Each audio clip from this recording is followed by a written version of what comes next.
আসসালামু আলাইকুম প্রিয় শিক্ষার্থী বন্ধুরা। আজকে সম্পাদ্য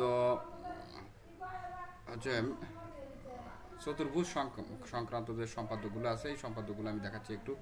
অনুশীলনী 7.2 এখানে দেখেন লেখা আছে 4 সেন্টিমিটার বাহু বিশিষ্ট একটি বর্গ, সামান্তরিক, ট্রাপিজিয়াম, রম্বস, সামান্তরিক, এই বিষয়গুলো কিন্তু তোমাদেরকে অবশ্যই দেখতে হবে প্রিয় শিক্ষার্থী বন্ধুরা। তো আজকে আমি যেটা দেখাচ্ছি তোমাদেরকে এটা কিন্তু বরাবরই বিভিন্ন পরীক্ষায় আসে।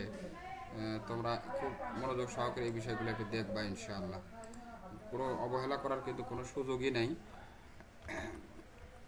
অবহেলা করা যাবে না, খুব সুন্দর করে তোমরা দেখবা। দেখো এখানে লেখা আছে একটি রম্বস, দৈর্ঘ্য দেওয়া আছে। চট্টগ্রাম বোর্ড 2020 সালে এসেছিল। 8 নাম্বার ত্রিভুজের ইয়ে দেওয়া আছে, দেখো সুন্দর করে দেওয়া আছে। প্রিয় শিক্ষার্থী বন্ধুরা, হ্যাঁ রম্বস, ত্রিভুজটি আঁকো। ত্রিভুজেরও আছে এখানে, তোমরা দেখবা ত্রিভুজেরও আছে। আমি দেখাচ্ছি।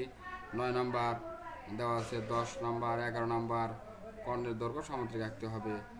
12 নাম্বার এখানে দেখো সুন্দর করে সামুদ্রিক অঙ্কনের কথা বলা হয়েছে। চতুর্ভুজ আঁকতে বলা হয়েছে 13 নম্বরে। 14 নম্বরে পরিসীমা দেওয়া আছে। রম্বস কথা বলা হয়েছে 15 নম্বর, রম্বস আঁকতে বলা হয়েছে।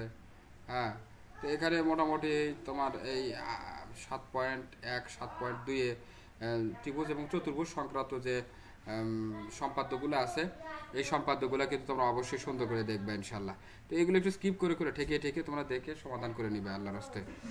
তো আজকে আর কথা বাড়াচ্ছি না, সবাইকে ধন্যবাদ জানিয়ে শেষ করছি। আসসালামু আলাইকুম রহমতুল্লাহ বারাকাতুহু।